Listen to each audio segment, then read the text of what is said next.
What's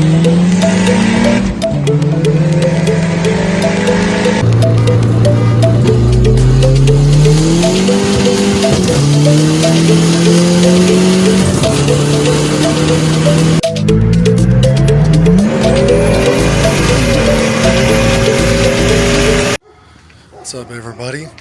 Today we're going to be removing the old blown Rev 9 TX50E 57 trim off of the car.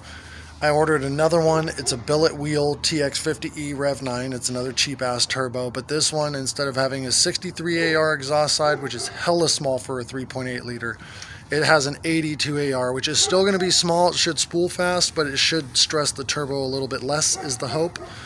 And yeah, the billet wheel should stand up. I'm going to rebuild it with a Garrett rebuild kit and a 360-degree thrust bearing like I did my T04B. That used to be in the Probe, and I ran 26 pounds on that and had that for close to 4 years without a failure until it sucked a nut off of the intake pod filter into the turbo. So it was still going just fine. It was getting a little laggy. It had some play, but it was still a working turbo. So I think this one will last a while on here, but let's get to getting this turbo off. So with my particular kit, the first thing we got to do is remove the intake pipe with the mass airflow sensor, remove the turbo blanket, get those out of the way, get some of this stuff out of the way here, and then get to taking off the exhaust bolts on the turbo after I get the feed and return off, and then the downpipe and turbo will come right off.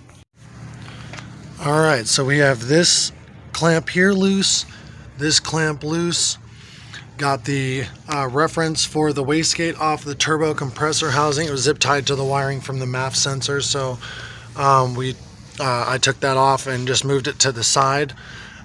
This guy I can just kind of tuck up out of the way, this guy here. So now it is the feed and return line for the oil, the flange bolts to the crossover pipe, and then the downpipe flange bolts after I remove this mass airflow sensor. So I'll do that real quick and come back to you.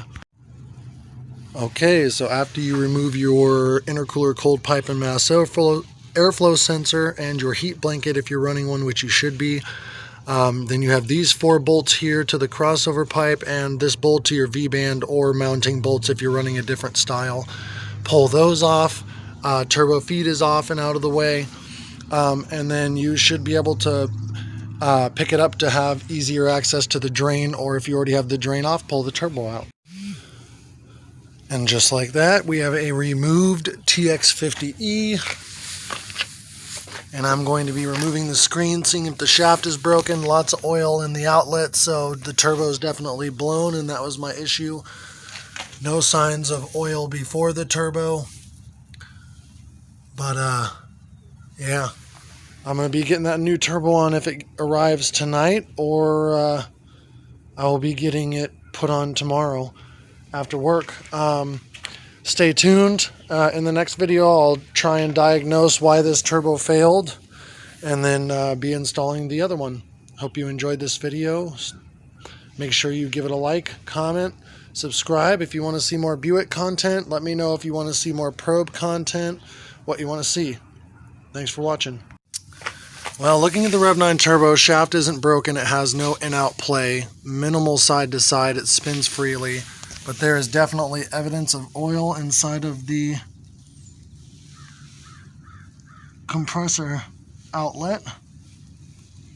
So I'm thinking it just blew the seals, and we'll get another one thrown on there. And here we have our brand new Rev 9 57 trim TX50E. So basically a T04E with a billet wheel. It's going to be going on the Buick, so let's get started. Well, the new Rev 9 billet wheel TX50E is in. It's oriented. I got to tighten up the housing bolts and a couple other little things, and then she's ready to rock. Drain's already on. Got to put the feed on.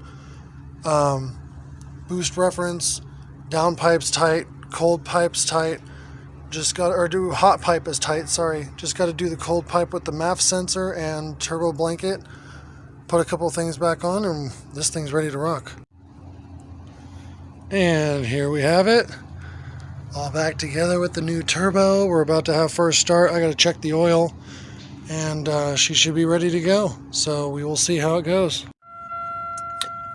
All right, here we go. First start on the new turbo.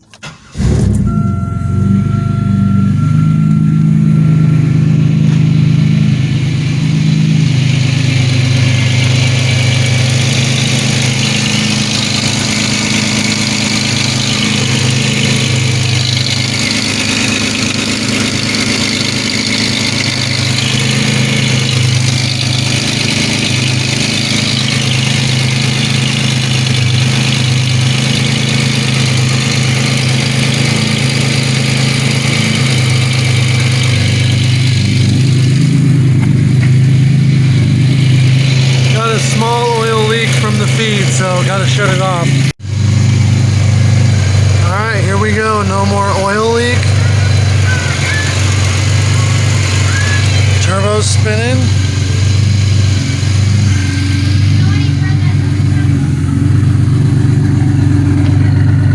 No smoke out of the exhaust.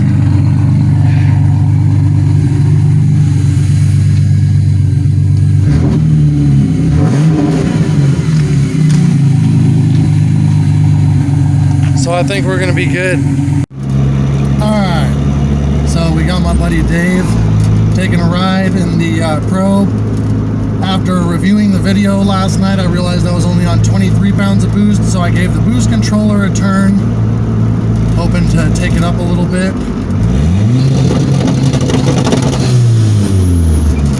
Going past my buddy's shop.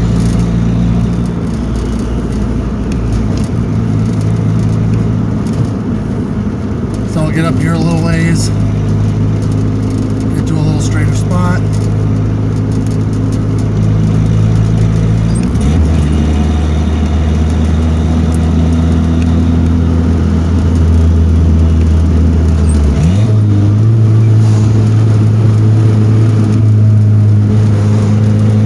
All right, you ready?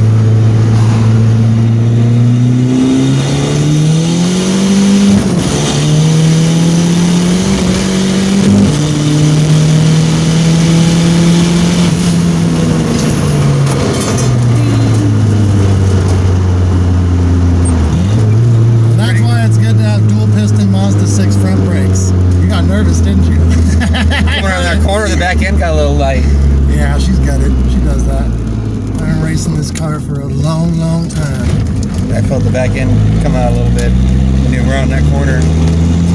Yeah, you just gotta modulate the brakes toward the ass end. Doesn't get a little bit too light. Plus, it's got rear coilovers in it now. So my center does when I really hard on it. I like it though because I like having oversteer with the front wheel drive car instead of understeer. That makes it a lot more controllable in a situation where you need to go around a corner at speed and don't have a choice. I think the hot traffic up here might do a little first gear. Because it's interesting feeling that first to second. I think it's supposed to go this way.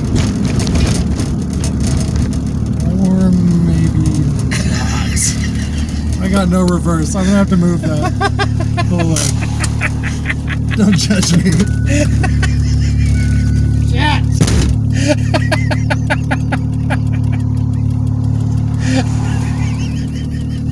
It was an accident. I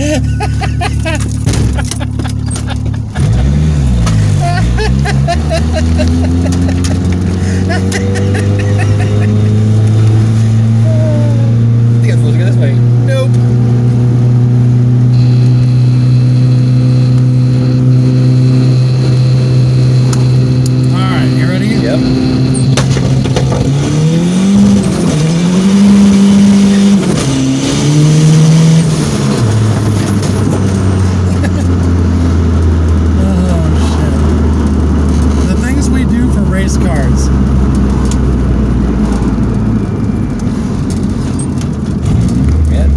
Picks up pretty fucking good, man.